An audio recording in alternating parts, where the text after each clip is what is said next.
네, 반갑습니다. 12월 15일 금요일 마감 시간입니다. 자, 시장이 약간 온도 차이를 보였죠. 네, 코스피, 코스닥, 네, 서로 좀 다른 방향을 좀 보여줬는데요. 코스피는 플러스 마감을 했는데, 코스닥은 마이너스 마감이 됐죠. 자, 이 와중에 외국인들의 매수세는 아주 거침없이 들어오고 있습니다. 아주 강하게, 끌어당기는 그런 모습을 좀 보여주는데요. 이 부분도 상당히 좀 주목해 볼 만한 내용인 것 같고요. 하이닉스가 14만원을 찍으면서 마무리가 됐습니다. 와, 이거 신고가예요.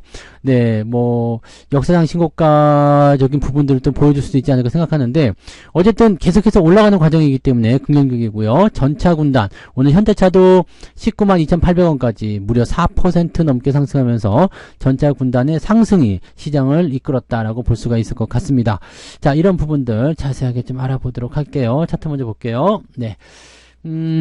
종합주가지수 내용 보시면 2563포인트. 나쁘지 않죠. 오히려 또 떨어져도 괜찮다라는 생각을 좀 했었는데요. 지금 자리는 아예 2550을 넘겨서서 2563포인트. 자, 그렇다면 다음 목표치는 2600이 되겠죠. 네, 끊어서 쳐야 됩니다. 2650을 바로 목표치 잡을 수 없고요. 2600을 목표로 잡을 수 있겠는데, 아래쪽 지지라인 때는 2500포인트는 어중간에 떠있기 때문에 안 될 것 같고요. 2500포인트를 아래쪽 지지로 잡는다면, 자, 상승 포인트는 2600에 굉장히 가까이 있고요. 대신에 2650까지는 더 멀리 있습니다. 그러니까 현재로서는 지금 어중간한 위치에 있기는 한데 충분히 상승 가능성을 더 열어볼 수가 있겠죠. 또 수급이 계속해서 들어와 준다라면 또 다음 주가 배당 종목들을 살 수 있는 어떤 주간이다라고 생각해 본다라면 충분히 가능성이 있지 않을까 생각합니다. 지금 현재 가장 베스트 시나리오는요. 2600 넘겨서 살짝 올렸다가 저항받고 들어와서 2600을 지지선으로 만드는 이 시나리오가 제일 좋습니다. 그래서 이번 연도 안에 2600포인트 돌파를 시켜놓고 마무리가 된다라면 내년도에 훨씬 더 가벼운 상승을 이끌어낼 수 있지 않을까 생각해 보고요. 외국인 기관 매수 계속 들어오고 있다는 거 주목하셔야 됩니다. 자, 오늘 분봉 상황 보면 변동성은 계속 있었어요. 그래서 썩 좋은 흐름을 보이진 않았었는데 주가는 일단은 상승 이후에 내려서서 지지점 붕괴됐죠. 그 다음에 아래쪽 포인트는 지켜줬기 때문에 2560포인트 지켜줬고요. 막판에 또 조금 땡겨 올리는 모습이 있었기 때문에 어느 정도까지는 괜찮았다고 볼 수는 있겠습니다. 변동성은 계속 나타나기는 했었습니다만은 이 정도면 괜찮을 것 같아요. 다만 코스닥 같은 경우는 재미가 별로 없죠. 지금 오전 지지라인 때 지키지 못했고요. 막판에 이것도 올라오긴 했습니다만 상승폭이 크게 나타나지 못하면서 분위기는 조금 다운됐다 보시면 되겠습니다. 변동폭이 고점 대비해서 상당히 높은 수준의 변동폭 보이기 때문에 코스닥 쪽은 오늘 좀 재미가 없었을 것 같다라는 판단을 좀 내려야 될 것 같아요. 수급 한번 볼게요. 수급 보시면 매수는 일단 양시장 모두 잘 들어왔어요. 근데 외국인 매수가 무려 8,500억입니다. 기관 쪽하고 같이 합치게 되니까 네 3,000억 1조 원이 넘는 매수가 또 오늘도 들어온 거죠. 어제도 1조 원 넘는 매수가 들어왔는데 오늘도 1조 원 넘게 들어왔다는 것은 본격적으로 한번 해보자 이런 느낌일 수도 있어요. 그래서 굉장히 강한 매수가 들어와 있고요. 코스닥 같은 경우도 지금 1,000억 정도 순매수입니다. 순매도 시작했다가 쭉 치고 올라가기 때문에 실질적으로는 한 1,500억 가까운 그런 순매수가 들어왔다 보시면 될 것 같죠. 대신에 기관 쪽에서는 약간 시큰둥한 모습을 보였다는 것을 참고하실 필요는 있겠습니다. 코스닥보다는 코스피 쪽이 더 좋아 이런 식으로 느낌이 나오겠죠. 일단은 전기전자와 자동차가 잘 나가니까 그쪽으로 먼저 주목을 많이 하지 않았을까라는 생각을 해볼 수는 있겠습니다. 자, 시총 상위 종목들 살펴보게 되시면은요. 오늘 히어로는 네 하이닉스와 현대차라고 봐야 되겠죠. 근데 2차전지 쪽도 그렇게 나쁘진 않았습니다. 오늘 배터리 쪽이 괜찮았기 때문에요. 자, 하이닉스가 100조원대 돌파하면서 지금 14만원까지 올라서면서 상승 마감이 오늘 종가가 고가로 끝났습니다. 14만원이라는 것은 또 상징적인 의미가 있어요. 돌파가 됐다는 얘기죠. 그러니까 14만원, 그 다음에 15만원, 16만원 이런 식으로 계속 잡아갈 수가 있게 될 겁니다. 그래서 분위기는 계속 좋아지고 있기 때문에 긍정적으로 보시고요. 반면에 하이닉스를 사게 되면 삼성전자는 좀 매도가 나오잖아요. 그러다 보니까 오늘 상승폭은 조금 반납하는 모습으로 진행되었다. 근데 뭐 크게 문제될 건 아니죠. 네.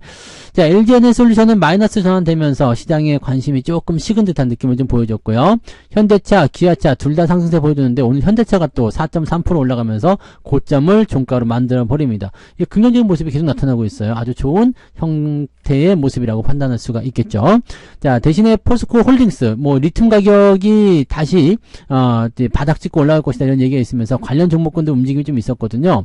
그래서 이제 이쪽 관련한 양극재 이런 쪽도 다 같이 올라가려는 움직임을 좀 보였다고 보시면 될 것 같은데 그런 부분에서 주가 좀 올라갔고요.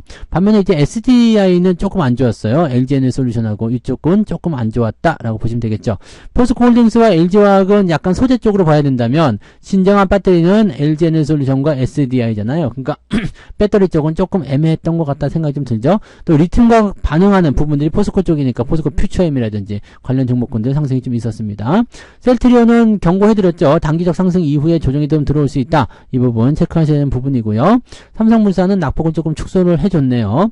전체적으로 빨간색 부분들 잘 나타나고 있고요. SDS도 단기 상승 이후에 떨어지는 형태 모습 나올 수 있다고 말씀드렸었고요. 은행주들 위주로 오늘 상승 흐름 잘 만들어졌습니다. 분위기 괜찮았고요. HMM은 조금 안 좋았네요. 그죠? 그 다음에 에코프로 머티가 오늘 20%나 상승하면서 나 아직 살아있다고. 네. 자, 이런 형태의 상승이라면 어떻게 될 것인가, 또 이런 것도 굉장히 궁금한 포인트도 되겠습니다. 일단은 강세는 보이고 있으니까 더 갈 수도 있겠다 판단하셔야 되겠는데, 워낙 이제 신규 종목에 대한 부분들은 변수가 워낙 많기 때문에 완전히 안심하기는 조금 어렵지 않을까 생각은 됩니다. 자, 그런 부분들이고요. 전체적으로는 뭐 좋았다고 보시면 될 것 같아요. 네.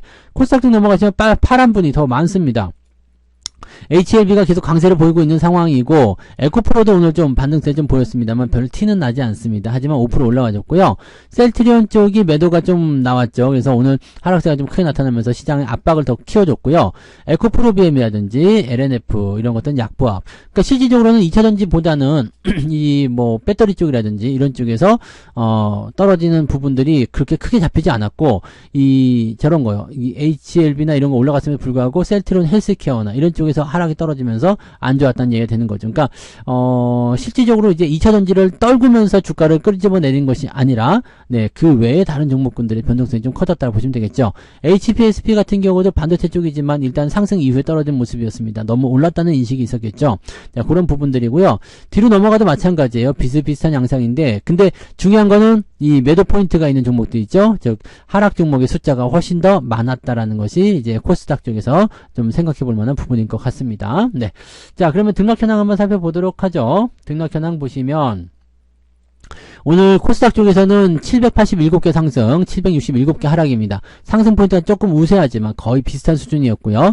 거래소 같은 경우는 500개 상승이고요. 380개 하락입니다. 상승 쪽이 이거는 많이 유세한 모습이겠죠. 합치고 보면은 일단은 상승 종목이 훨씬 더 많은 편이지만 거의 차이는 느껴지지 않는다 보셔야 되겠죠. 자, 상승 종목들 보시면 일단 네, CCS가 상한가, 코이즈, 카이노스메드, 그 다음에 베셀, UID 등등 IT센터 상한가 들어갔네요. 그 다음에 와이더 플래닛 상한가 그대로 유지되어 있고요. 이런 식으로 해서 오늘 시총이 좀 작지만 상승하는 종목들이 많이 발생이 됐고요. 그 외에도 종목들 제법 많이 올라갔고요. 리튬 관련한 종목군들이 오늘 상승률이 조금씩 보이는 모습입니다. 그래서 그런 부분이 있고요. 오늘 케이카 같은 경우도 크게 올랐네요. 자, 그리고 소룩스란 종목이 오늘 30위권으로 해서 9% 이상 상승한 종목으로 잡혀 있습니다. 30개면은 나쁜 수치는 아닌데 그렇게 썩 좋은 수치도 아니죠. 네. 자, 그 다음에 2.7% 아침하고 그냥 거의 비슷하네요. 특별한 거 없는 상태에서 이렇게 2.7% 마감이 됐습니다. 하락률에 따라서 계좌 상황이 좀 달라질 것 같네요. 한국형 컴퍼니가 가장 많이 하락했습니다. 경영권 분쟁이 뭐 끝난다 이런 얘기가 나오면서 공개 매수고 나발이고 필요 없어 그러면서 주가 떨어진 모습이었고요. 남선알루미늄 우선주, TY홀딩스 우선주, 동일철강, 대한전선 등등의 종목군들이 오늘 하락세를 많이 보였습니다. 대한전선 같은 경우는 주가가 계속 하락세를 보이기 때문에 조금은 애매했었다라고 판단했었던 부분이 좀 되겠죠. 누군가가 표시해놨어요. 누구지? 누가 이렇게 그림을 잘 그려놨지?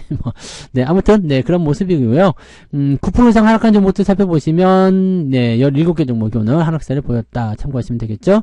쭉 내려볼게요. 2.4%.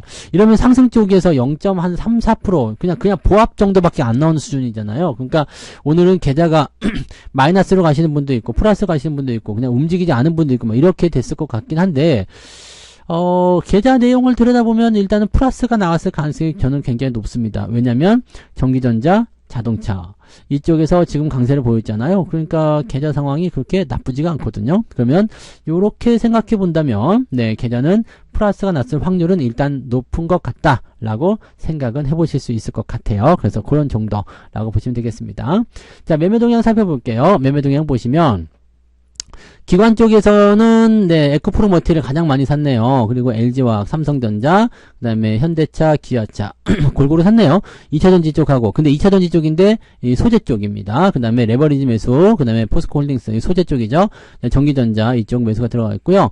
그다음에 고버스 매도 치면서 주가 더 올라갑니다라고 되어 있습니다. 근데 반도체 쪽 종목도 조금 있고요. 배터리 쪽 종목도 매도가 좀 나와 있는 편입니다. 그래서 이런 정도들 나와 있고요. 매도 규모가 크지 않기 때문에 큰 문제는 없어 보입니다. 금융투자가 들어온 부분들은 삼성전자, 네, 이쪽에 매수가 일단 있습니다. SK하이닉스는 따로 보이지 않습니다. 외국인 같은 경우는 하이닉스를 가장 많이 샀어요. 1580억, 삼성전자 1000억. 와, 주기에 샀네요. 네, 현대차 있고요. 기아차, 에코프로 매수가 좀 같이 끼었네요. 이런 부분이 있고요. 두산 로보틱스도 오늘 많이 올랐네요. 매수 들어왔고요. 네이버, 포스코 홀딩스. 오늘 매수가 전체적으로 그냥 골고루 잘 들어갔는데, 그 원탑은 이제 하이닉스와 삼성전자라 보시면 되겠죠. 매도 쪽에서는 셀트리온, HPSP, 그 다음에 LG전자, 삼성전자 우선주 좀 떨어졌어요. 네, 고버스 매도가 있고요. 루닛, HMM 등등등. 단기적으로 좀 올라왔거나 아니면은 그냥 관심 없는 종목들 위주로 매도가 좀 나왔다 보시면 되겠죠. 전반적으로는 매수가 좀 많이 있는 편이라 우세하다라고 볼 수는 있겠습니다만, 추가적인 상승이 만들어지려면 뭔가 또 다른 조치도 필요할 것 같다 생각이 좀 듭니다. 다음 주에는 일단 배당주 위주로 먼저 움직이게 될 테고요. 대형주 위주의 상승세는 계속적으로 진행될 가능성이 높습니다. 그래서 대형주에서도 배당이 좋잖아요. 현대차도 배당 좋고요. 삼성전자도 외국인 입장에서는 나쁘지 않을 테니까 이런 식으로 본다면 일단은 대형주를 중심으로 한 그런 상승 기조가 더 유지될 것 같다 판단됩니다. 다음 주 정도 상승이 계속 진행될 수만 있다라면 일단 2600포인트 넘겨주는 모습도 기대할 수 있기 때문에 뭐 특별하게 부담 갖지 않고 그냥 잘 마무리해 주시면 될 것 같습니다. 뭐 별다른 거 없을 것 같아요. 그래서 다음 주 일단은 더 좋은 장을 좀 기대해 보고요. 다음 주에는 이제 은행주들이라든지 이런 쪽 배당을 받지 않을 것이다. 배당량이 클 것이다 생각되는 종목군들 매도를 또 준비해야 되는 상황이 있기 때문에 그런 부분들은 또 다음 주에 이야기해 드리도록 하겠습니다. 이번 주도 고생 많으셨고요. 시장이 잘 마무리되고 잘 올라가고 있고 또 계좌가 계속 플러스로 넘어가고 있기 때문에 아이 좋아라 생각하시면 될 것 같아요. 네, 뭐 이제 다음 주가 되면 이제 배당량 때문에 또 약간 흔들려서 기분 나쁠 수도 있겠습니다만 배당량 나온 만큼 또 배당이 들어오는 거고요. 또 그만큼 배당량 부분들은 또 회복에 대한 기대치를 높여주기 때문에 거기에 대한 기대감들을 가지고 하시면 되겠습니다. 아무튼 거기까지는 미리 생각하실 거 없고요. 이번 주 마무리만 잘 하시면 되겠습니다. 신나는 불금 되시고요. 저는 내일 종목 진단으로 돌아오도록 하겠습니다. 고맙습니다. 본 방송에서 제공되는 모든 정보는 투자 판단의 참고 자료이며 투자의 최종 책임은 본 방송을 이용하는 본인에게 있습니다.